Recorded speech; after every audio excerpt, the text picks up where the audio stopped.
हाल में ही भारत सरकार द्वारा एक रिपोर्ट पब्लिश की गई है जो नेशनल फैमिली हेल्थ सर्वे 5 के नाम से जानी जा रही है और ये 2019-2021 की डेटा को इकट्ठा करके बनाई गई है और पब्लिश की गई है। ये रिपोर्ट जो पब्लिश की गई है NFHS5 यानी नेशनल फैमिली हेल्थ सर्वे 5 के नाम से जानी जाएगी। इस रिपोर्ट में कई ऐसे इंडिकेटर्स दर्शाए गए हैं जो एक कंट्री के क्वालिटी प्रोडक्शन एंड हेल्थ से रिलेटेड सारी चीज़ें ओवरऑल डेवलपमेंट को एक बहुत की पॉइंट से दिखाता है और ये सारी इन्फॉर्मेशन बहुत इंपॉर्टेंट होती है। पर्टिकुलरली मैं इस वीडियो में वो आपको बताऊंगा जिसमें बच्चियों की औसत वार्षिक संख्या क्या है और भारत में धर्म के अनुसार मेल और फीमेल रेशियो क्या है। मैं अपनी वीडियो की शुरुआत करूं इससे पहले मैं आपसे एक क्वेश्चन पूछना चाहूँगा। नेशनल फैमिली हेल्थ सर्वे जिसे हम NHFS के नाम से भी जानते हैं, NHFS5 क्या इसमें इंक्लूड नहीं होता है high blood pressure, diabetes, HIV test and registration death? इस क्वेश्चन का आंसर मैं आपको वीडियो के अंत में दूंगा। आइए वीडियो की शुरुआत करते हैं। अभी हाल में ही कई न्यूज़पेपर और मीडिया में आपने देखा होगा कि महिलाओं की संख्या पुरुषों की संख्या से ज़्यादा हो गई, औसत संख्या ज़्यादा हो गई। हाँ, ये एक जॉयफुल का सब्जेक्ट हो सकता है, लेकिन जो कंसर्न का सब्जेक्ट है वह मैं आपको वो इस वीडियो में बताना चाहता हूँ। देखिए, 1000 पुरुषों पर 1020 महिलाएं हैं।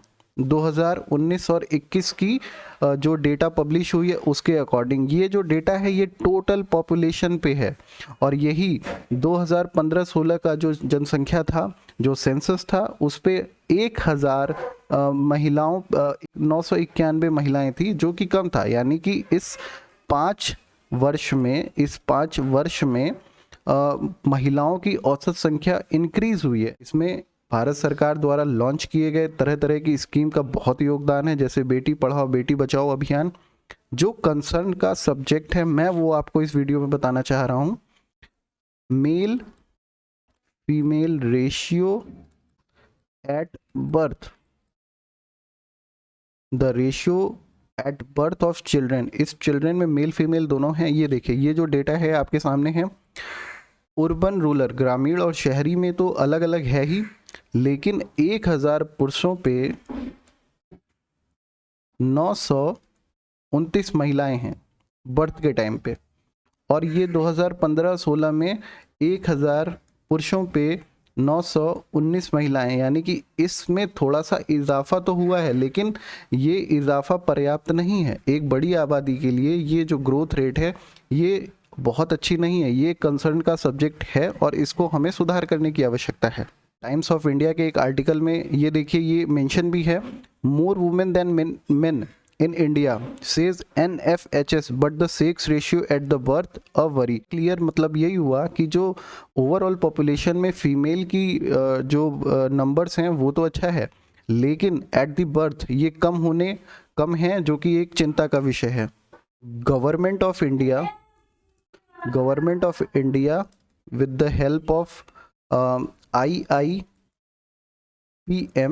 International institute of population science, ये इसकी हेल्प एंड इसकी गाइडलाइन और इसके मैनेजमेंट के थ्रू NFHS5 की रिपोर्ट जो पब्लिश की गई है, इसमें क्लियरली हम देख सकते हैं male to female ratio overall population पे इंक्रीज हुआ है, but the sex ratio at birth is the topic of concern, ये घटा है।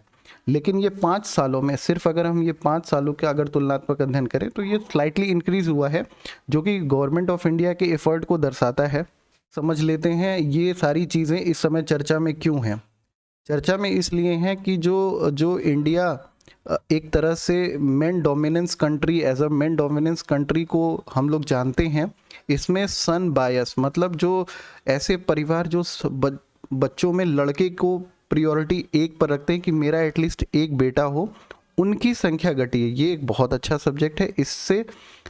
इससे जो फीमेल की जो नंबर्स हैं वो डेफिनेटली इंक्रीज करने वाली हैं।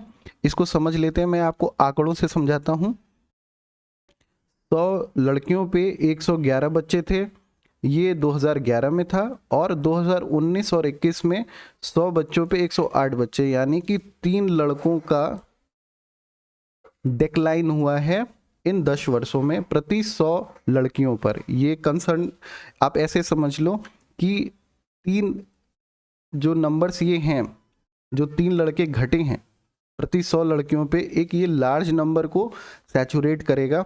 इसको मैं आपको अगली स्लाइड में डेटा जो पब्लिश किया गया है NFHS के द्वारा, उससे मैं समझाने का प्रयास करता हूँ। देखो, एक तो होती है नेचुरल बर्थ, यानी कि जो गर्भ में पल रहा बच्चा है वो लड़का है या लड़की, हमें उससे कोई कंसर्न नहीं होता है। और दूसरा होता है कि प्री डिटर्मिनेशन सेक्स, मतलब हम पहले ही पता कर लेते हैं कि जो गर्भ में पल रहा है वो बेटा है या बेटी, और फिर मैं अपने डिसीजन के अकॉर्डिंग उसका चयन करता हूँ। 1950 से लेके 1970 तक सब कुछ ठीक था। भारत में प्रति 100 लड़कियों पे 105 लड़कों का रेशियो था, जो कि एक नेचुरल सिनेरियो को दिखाता है। लेकिन जैसे ही 1970 आया और प्री डिटर्मिनेशन टेक्निक डेवलप हुई और भारत सरकार ने इसे 1970 में अलाउ कर दिया कि आप चाहे तो गर्भ निर्धारण करके आप अपने बेटे या बेटी को चूज़ कर सकते हैं। तो इस वजह से आप देखेंगे यहाँ से यहाँ तक तो ठीक था, लेकिन 1970 से तेजी से लड़कों की संख्या इंक्रीज की गई। यानी कि जब हमें पहले से पता है कि मैं बेटा चाहता हूँ, मुझे बेटी नहीं पसंद है, हमें बेटा पसंद है, हमें बेटी नहीं चाहिए, तो यानी कि लड़कों की संख्या बढ़ती गई। लेकिन जो 1984 में भारत ने इसे लीगलाइज किया, फिर 1990 के अप्रॉक्स कई तरह के नियम और कानून बनाए गए, जिसके द्वारा धीरे धीरे इसमें सुधार देखने को मिला है। और 2015 से इसमें एक सिग्निफिकेंस इम्प्रूवमेंट देखने को मिला है। और भारत सरकार को चाहिए कि इस तरह के और नियम कानून लाए और सख्त कानून बनाए, जिससे ये डिटर्मिनेशन ना के बराबर हो। देखो, किसी चीज़ को समझने से पहले उसके इतिहास के बारे में भी हमें जानना चाहिए। जनरली होता यही है ग्लोबली कि 100 बेटियों पे 105 बेटों का एक नेचुरल रेशियो है, जो कि एक्सेप्टेबल है, ये होना चाहिए, ये एक मानक निर्धारण है। लेकिन 1950 से 1960 तक भारत में सब कुछ ठीक था। लेकिन जैसे ही 1970 में जैसे ही अल्ट्रासाउंड टेक्निक का विकास हुआ, ये लोगों की रीच तक पहुंचा, इसकी कॉस्ट कम थी, और इस टेक्नोलॉजी का प्रयोग करके सभी ने गर्भ में पल रही बेटियों को उसको खराब किया, उसको ऐसे ही जाने दिया, और जो बच्चे बेटे थे उनको उन्होंने अलाउ किया कि वो इस दुनिया में आए। ये एक बहुत मानवता विरोधी था टेक्निक। इसको भारत सरकार को चाहिए कि इस पे और भी तरीके से सख्त कानून बनाए, और जो नेचुरल बर्थ है वो उसको अलाउ करें। आपको नेशनल फिगर से समझाने का प्रयास करता हूँ। देखिए, 4.5 लाख बेटियां 2010 में, और 2019 में 4.1 लाख, मतलब यहाँ पे जो 70,000 बेटियां थी ये मिसिंग हैं। मतलब अगर गर्भ निर्धारण की टेक्निक अगर उपलब्ध नहीं होती तो 70,000 बेटियां और जन्म लेती। ये एक बैकडोर से, जैसे एक काला धन होता है, आप एक जगह से दूसरी जगह भेजते जिसका कोई ब्यौरा नहीं होता, ये जो ब्यौरा है 70,000 बेटियों का, ये लीगलाइज ब्यौरा है।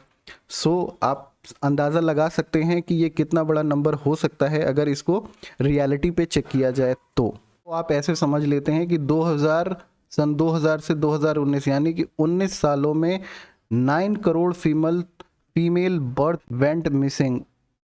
9 करोड़, आप अंदाज़ा लगा सकते हैं कितनी इस टेक्निक का मिसयूज़ हुआ है, कितने ज़्यादा बेटियों का जन्म से पहले निर्धारण करके उन्हें ख़त्म कर दिया गया है। ये जो चीज़ें हैं, ये मैं ग्लोबली नहीं बात कर रहा हूँ, ये नेशनल फिगर है।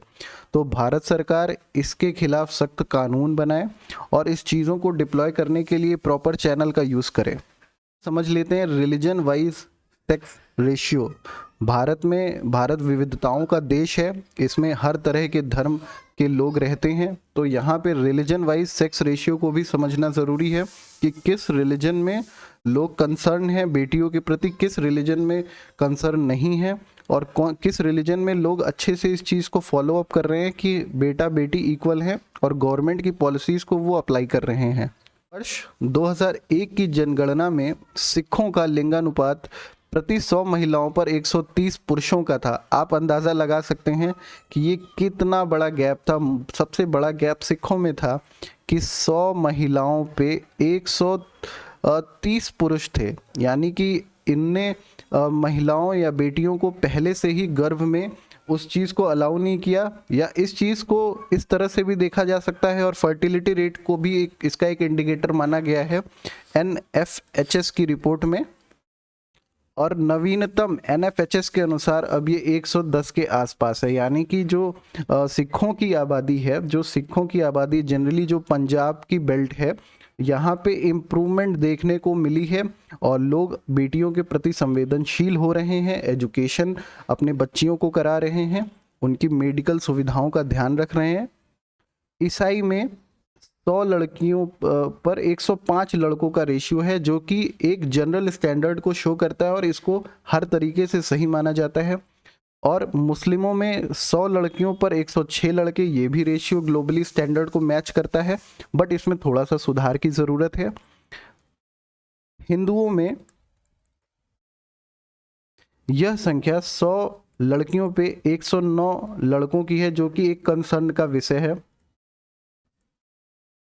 इस चार्ट के अनुसार आप देख सकते हैं कि 100 लड़कियों पे ये देखिए एज वाइज डेटा शो किया गया है। 130 बच्चे थे, बेटे थे 100 महिलाओं पे 2001 में, और 2019 में ये संख्या घट के 110 पे आ गई है। मुस्लिम हिंदूज में आप देखेंगे 111 थी 2001 जनगणना के अनुसार, और 2011 में 112 हुई, यानी कि ये एक दशक में ये फिर इंक्रीज हुई। अब 2019 और 21 की NFHS की रिपोर्ट के अनुसार अब ये 109 है। इसमें स्लाइटली इंक्रीज देखने को मिला है, जो कि अच्छी बात है, लेकिन 100 बेटियों पे 109 बेटों का आंकड़ा ये कहीं से भी अच्छा नहीं है। क्रिश्चियन में ये आप 2001 से देखेंगे कि 104 पे थे, और नवीनतम डेटा के अनुसार 2019-21 में ये 103 के आसपास हैं, जो कि एक नेचुरल स्टैंडर्ड को दर्शाता है। वीडियो के शुरू में मैंने आपको बताया था मिसिंग गर्ल, तो लिंग चयनात्मक गर्भपात के कारण लापता लड़कियों में रिलीजन वाइज हिस्सेदारी सबसे ज़्यादा जो यहाँ पे कंसर्न का विषय है। हिंदुओं में 87% है। टोटल मिसिंग लड़कियों में सबसे बड़ा शेयर हिंदुओं का है, उसके बाद नंबर आता है Muslims, and then Sikh, and 4th number पे ईसाई। मतलब लड़कियों और लड़कों के बीच का जो गैप है, सबसे ज़्यादा हिंदुओं में मिसिंग गर्ल्स का टर्म्स आ रहा है। सरकार को चाहिए कि जो रूरल एरियाज़ हैं उनमें प्रॉपर एक मिशन चलाए, कोई स्कीम चलाए, जिससे लोगों को जागरूकता हो और वो लड़कियों के लिए हेल्थ के इशू के लिए, एजुकेशन के लिए कंसर्न हो, और उनको फ्री एजुकेशन जैसी scheme, free medical health services provide करने के लिए इनके पास और भी तरीके के इक्विपमेंट प्रोवाइड करने चाहिए, जिससे इनका ओवरऑल डेवलपमेंट हो। IIPS international institute of population science is the nodal agency है, क्योंकि किसी एग्ज़ाम में ये भी पूछ लेता है कि जो इस बार की सेंसस रिपोर्ट जो पब्लिश की गई है, जिसे NFHS 5 के नाम से जाना जाता है, ये सेकेंड राउंड की 5th रिपोर्ट है, यानी कि इसमें जो सारे इंडिकेटर्स दिए गए हैं वो सारे इंडिकेटर्स IIPS के गाइडलाइंस और उनके मैनेजमेंट के थ्रू प्रोवाइड कराए गए हैं। मिस यूज़ ऑफ टेक्नोलॉजी 1970 से, जब से अल्ट्रासाउंड की टेक्निक को डेवलप किया गया है और ये लोगों की रीच तक पहुंचा है, अफोर्डेबल हुआ है। Cheaper technology like ultrasound help in sex selection, ये एक गर्भ निर्धारण के लिए लोगों की रीच में आने वाला सबसे सहज टेक्निक है। इस वजह से लोग आसानी से गर्भ निर्धारण का पता कर लेते हैं और वो अपनी पसंद के अनुसार बेटा या बेटी का चयन कर लेते हैं। ये एक बहुत कंसर्न का सब्जेक्ट है। भारत सरकार ने अभी हाल फिलहाल में कई तरह के दंडात्मक नियम कानून बनाए हैं, लेकिन उसे प्रभावी रूप से और तरीके से अप्लाई करने की आवश्यकता है। शुरू में मैंने आपसे एक क्वेश्चन पूछा था, national family health survey does not include high blood pressure, diabetes, HIV test in registration death. I hope आपको इसका आंसर पता होगा। इसका सही आंसर है HIV टेस्ट देखिए HIV से रिलेटेड, कंफ्यूज मत होइएगा, HIV से रिलेटेड डेटा ये प्रोवाइड कराते हैं, but it not include HIV test कि कितने लोगों पे HIV टेस्ट किया गया है गवर्नमेंट की तरफ से, और कितने HIV पॉजिटिव हैं, कितने HIV नेगेटिव हैं। ये डेटा भारत सरकार NFHS की तरफ से जारी नहीं करता है। HIV टेस्ट, इसका आंसर सही होगा। HIV test does not include national family health survey NFHS 5। Thanks for watching my video. If you like it, please subscribe.